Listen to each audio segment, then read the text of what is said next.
कभी सोचा है कि हमेशा हमेशा के लिए जीना कैसा लगता होगा? महाभारत में एक ऐसा किरदार है, एक ऐसा योद्धा जिसे ये मौका मिला, पर वरदान की तरह नहीं बल्कि एक श्राप की तरह। आज हम बात करेंगे अश्वत्थामा की और उसके कभी न खत्म होने वाले प्रायश्चित की। हमेशा के लिए जीना सुनने में तो कमाल का लगता है ना, एक वरदान जैसा। लेकिन क्या ये सच में एक तोहफा है या फिर एक ऐसी सजा है जिसके बारे में हम सोच भी नहीं सकते? अश्वत्थामा की कहानी शायद हमें इसी सवाल के और करीब ले जाए। तो ये कहानी शुरू होती है महाभारत के महायुद्ध से। चलिए सीधा चलते हैं उस युद्ध के मैदान में जहां कौरवों और पांडवों के बीच एक ऐसा भयानक संघर्ष हुआ जिसने एक महान, बहुत ही महान योद्धा के पतन की कहानी लिख डाली।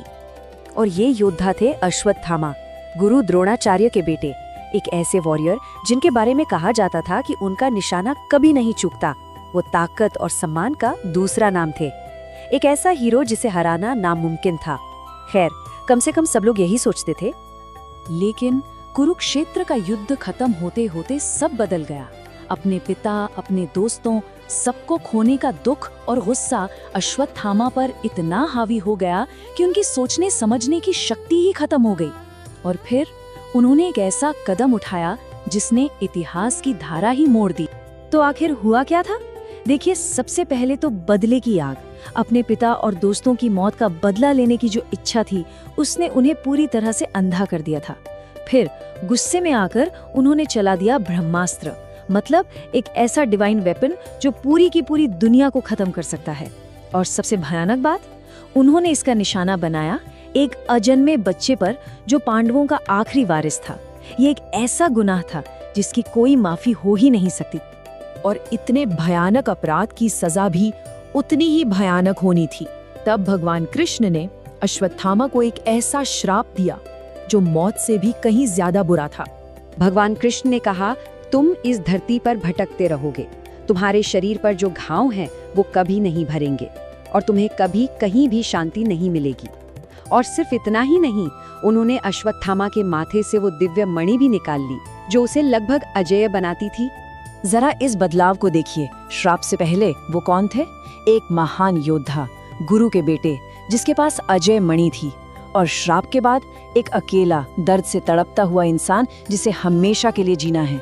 सोचिए, बस एक पल में उसकी पूरी दुनिया, उसकी पूरी पहचान ही खत्म हो गई। जहां सम्मान था वहां अब सिर्फ नफरत थी, और जहां ताकत थी वहां अब सिर्फ कभी ना खत्म होने वाला दर्द था। तो अब सवाल ये उठता है कि क्या अश्वत्थामा आज भी जिंदा है?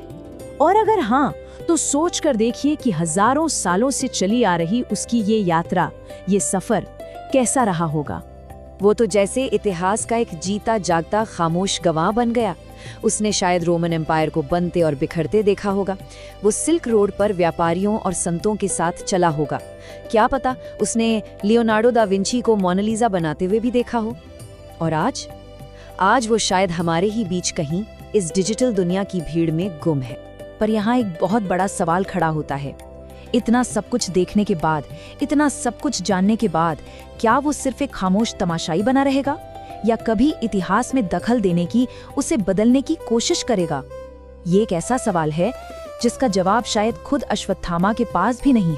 और शायद यही उसकी यात्रा का मकसद बन गया हो, अपने लिए मोक्ष की तलाश, इस कभी न खत्म होने वाले दर्द से आजादी पाने का कोई तो रास्ता ढूंढना।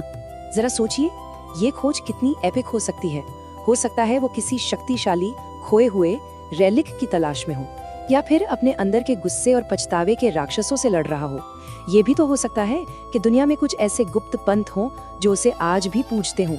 वो शायद पुरानी किताबों से खोया हुआ ज्ञान ढूंढ रहा हो, या दुनिया के किसी कोने में छिपे हुए संतों से मिल रहा हो। ये इतिहास और कल्पना का एक ऐसा कमाल का मेल है जो सोचने पर मजबूर कर देता है। लेकिन इस पूरी एडवेंचर कहानी के पीछे एक बहुत गहरा, बहुत ही जरूरी सवाल छिपा हुआ है। हमेशा के लिए जीने की असली कीमत क्या होती है? बस एक पल के लिए सोच कर देखिए। अपने सारे प्रियजनों को अपनी आंखों के सामने बूढ़ा होते और मरते हुए देखना, शहर, देश, यहाँ तक कि की पूरी सभ्यताएं सब खत्म हो जाएं और वो इंसान बस अकेला खड़ा देखता रह जाए। क्या कोई इस अकेलेपन और दर्द को सह सकता है? यही है अमरता का असली बोझ। ये जो तस्वीर है ये सब कुछ बयां कर देती है।